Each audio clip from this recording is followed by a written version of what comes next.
Let's talk about how to build out your airsoft replica for fighting at night.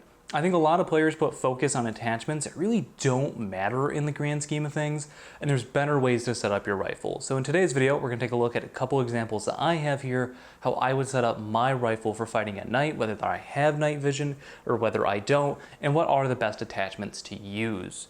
So recently I've been doing a lot of nighttime airsoft, whether it be going to MILSIM events, whether it's open plays at night. I've gotten a lot of time at night, and it's made me really reconsider how I set up my rifles and what I think is the most important. So today we're going to be talking about attachments and also what the best rifles to use for nighttime fighting are. But before we get into that, I just want to say quickly that today's video was sponsored by emotes Manufacture. They were kind enough to send us out some of their AK replicas, like this AK-12, the tracers on them as well. And while I was doing the review for Arcturus as a brand that we did a couple of weeks ago here on the channel, a lot of that testing was at night, so I already had these rifles set up for nighttime gameplay, so I thought it'd be a great time to do this video.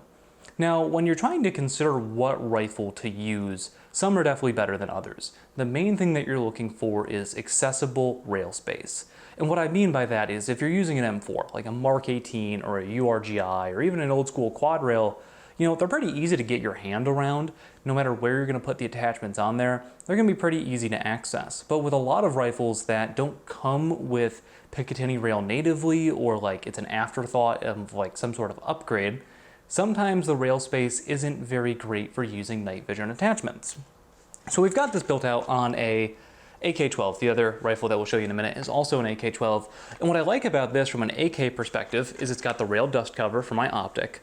And then up front, you've got space at the 12, the 3, the 6, and the 9. So you've really got 4 different places on the handguard to put your attachments. And I feel like that's basically the bare minimum of what you're gonna want to build out a night vision rifle. If you've only got like 2 small pieces of Picatinny on there, or you've got like a barrel mounted Picatinny thing, I just don't think that you're gonna have enough for the attachments that you wanna use. Now, that being said, what attachments are the most useful for a night rifle? Because you see I've got a ton on here. On the other rifle, I've got some similar accessories, but they're set up a little bit different. So what do I think is the most important attachment for fighting at night? It's your tracer. I think that every night rifle should have a tracer. And the reason why I say that is being able to see where your BBs are going is critically important. Now, some night games require you to run a tracer, so you're gonna need it anyways, but I think that the tracer is the best tool for people with and without night vision because it allows you to see where you're hitting, and it's gonna make sure that you're avoiding any frustration. It guarantees that your shots are going where you want them to. You're not gonna have the classic airsoft, like, call your hits, and then it's like flying over their head. A tracer is an incredibly helpful tool. And I know that some people who don't like tracers are going to say, well, Lane, they can trace my BBs back to me. And that may be true, but if you're going to be firing at somebody, be aggressive. Fire, put down as much suppressive fire as you can, turn your flashlight on. Like, once you have decided to engage somebody, be aggressive in it. So the nice thing about the Arcturus tracers is they come in these little packages right here. They also have a long boy suppressor version, but both the AK-12s are already pretty long, so we've got the short ones. And the tracer is actually inside of this mock suppressor. This is the AMTC. This little guy is what powers the Arcturus tracer because, this is the tracer itself. This lives inside of that mock suppressor. The nice thing about this little guy is it's got some cool features.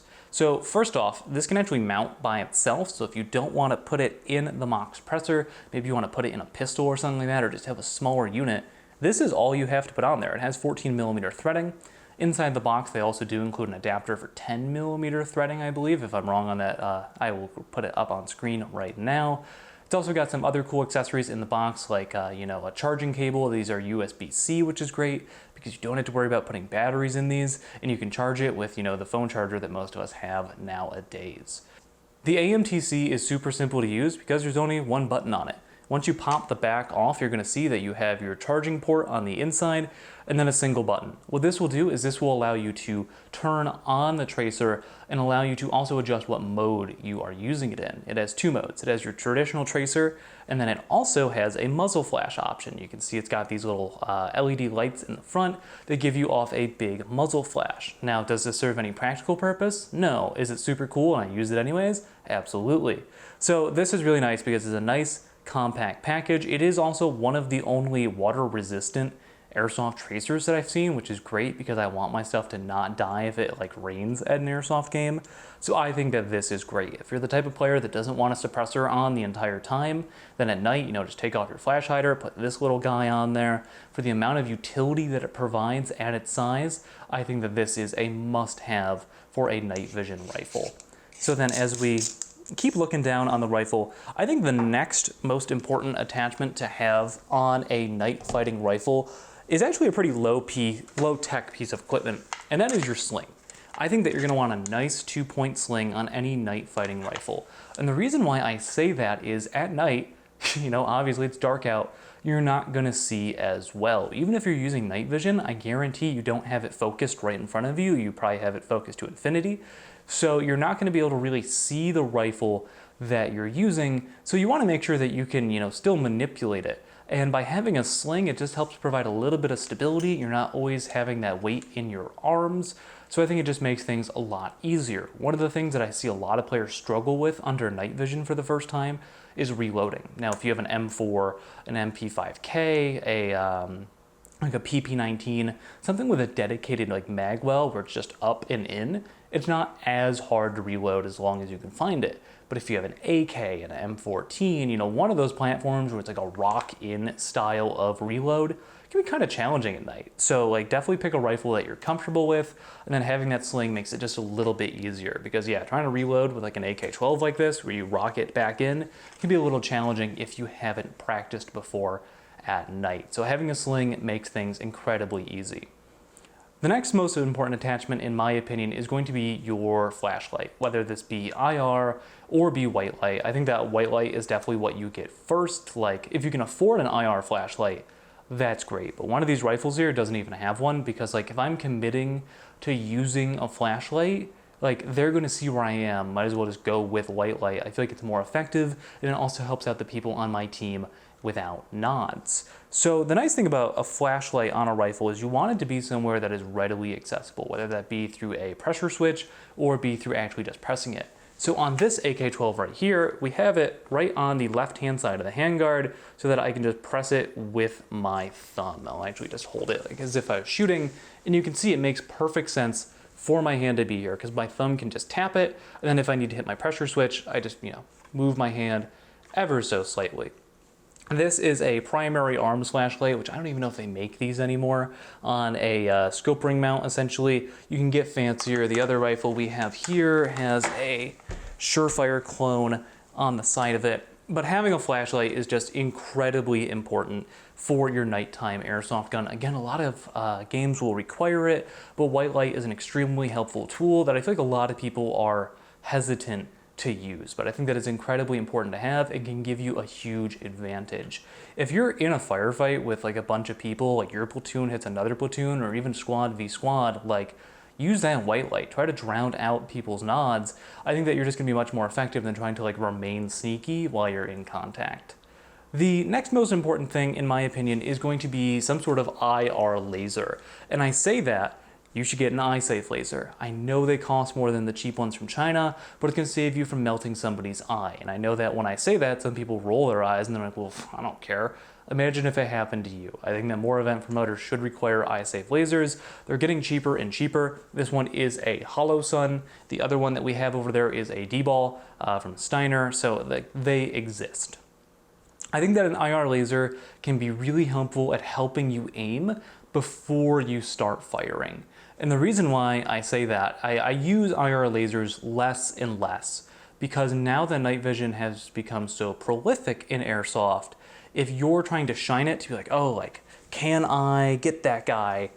They're gonna see that as well. And I know we talked earlier about like just go loud, but like if I'm just trying to be like, hey, he's over there, and I'm like using the laser to point out a spot, I'm not going to use it as frequently because odds are the other team has nods and they're going to see it before I'm ready to be on the offensive. So that being said, I still think that they're important, but I think that things like a flashlight and a tracer are much more important and actually help your teammates as well to see where you're firing and where you're looking. Now, as you're using all of these accessories, it can be nice to have specific pressure pads for each one, and I think that is worth having. One of the main things you're going to want to consider, kind of like we talked about a second ago, is making sure that the buttons to activate these are ready and available without having to like weirdly hold your rifle. You still want a nice solid grip on there. Like, you don't want to have to be like reaching around and like covering up your sights. You also want to make sure that you can do it with both hands. So taking a look at this rifle, where we wanted to focus on having this dual pressure pad, because I wanted it to be nice and easy to use this whether shooting with my predominant hand, I'm right-handed, or shooting this lefty. So at the core of how I have this set up is the PTS replica of the Unity switch. I forgot exactly what they call it, but it's their dual pressure switch. In the front button, I have our Surefire replica. And the reason why I did that is when I'm holding the rifle, it's naturally where my hand lays. So I can easily hit that white light and activate it.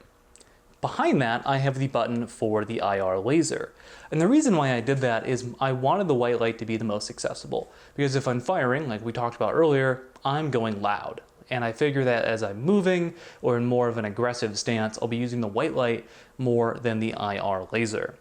The other nice thing that I can do is I can activate the IR laser with the pressure button that is built into the body with it. And again, this is designed so that I can fire left-handed as well and still activate both of those buttons.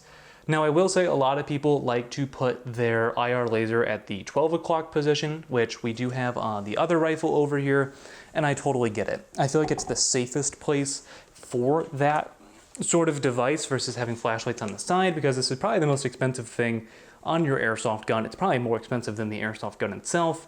So I definitely understand wanting to have it up here to make sure that as it is at the 12 o'clock position, I feel like it makes it just a little bit easier to zero and also helps keep it protected. Now, one of the weird things about the AK-12 that I'll mention, which I mentioned in the review as well, is that because the handguard kind of flares up on the bottom, it can make it a little bit hard to mount accessories with chunkier attachment points. So like on the other rifle, the bar that kind of holds it on swings out to the right versus the D-ball, it swings out on the left. So I actually couldn't get that laser on the right side of the rifle, which is where I'd prefer it, so it's not like hitting up against my gear as I'm like walking around or at low ready. But you know, that's a weirdly specific thing. Like, that's just the mount of that particular laser. I don't blame it on the AK-12 by any means. So then finally, I feel like the least important attachment that you can have on your night rifle is the red dot, which I feel like is a pretty common thing and something that I'd recommend that everybody get for daytime fighting. But the reason why I say it is aiming with a red dot under night vision is genuinely difficult. Sure, it takes practice to get good at, but like with the tracer, with your IR laser, with everything else for aiming, I feel like you're already set and a red dot becomes somewhat redundant. You know, you can just passively aim and not necessarily need it. Now, if you're going to be, you know, going from a game where it is daytime into nighttime, yeah, maybe it becomes a little bit more important. If you've got your D-ball up here at the 12 o'clock so that when you aim, if you don't have a red dot that goes over it, yeah, it's important to have. But I feel like strictly for night, red dots aren't as helpful as a lot of people think they are. And it takes time to get good at, and once you get good at it, it can be helpful, don't get me wrong. But I think that learning to fight under red dots is something that not a lot of players have the opportunity to do, especially if you're somebody who rents their night vision and only gets to use it once or twice a year. But overall, that brings me to my final point about building out these night vision rifles, is making sure that you're getting some practice in. If you own your nods, LARP at home, go in mom's basement, you know, get some practice reloading, get some practice, you know, just handling the rifle, sight in your IR laser ahead of time so that it's actually going to be where your BBs are going. That's the best piece of advice that I can give. It just takes some preparation, takes a lot of practice to get even kind of good at it, and then you also need to be good at walking around with night vision, not falling over everything like I did when I first got my nods. So that's going to be the main things that I would choose for building out a night rifle. Again, get a nice solid rifle, something with a good solid hop up that isn't going to walk or adjust on you, because that's going to be a huge pain to adjust in the field, especially when you're using tracers and they can see you doing that. You're probably going to get shot in your spawn. And then, you know, just focus on the attachments that are going to help you be the most effective on the field. But that's going to do it for today's video. Thank you so much for watching. Again, I do just want to say a big thank you to MOS Manufacturer for sponsoring today's videos, sending us out the Tracer, sending us the guns as well. This was a fun exercise because usually when I build out night vision rifles, it is on an M4, like a Mark 18 or something like that. So me being able to do it with these AK-12s was a fun and challenging experience. I also do want to thank our channel members who helped make the BB Warrior possible. If it wasn't for them, videos simply could not be made. Their support means the world to me, and if you want to help the channel out by becoming a channel member, there's some really cool perks for you as well, like getting a guaranteed spot in our Where's My Kit series, exclusive access on our Discord server, and even more. So if you want to learn about that or MOS Manufacturer, there's information down in the description below. But my name is Lane, and I will see you all next time.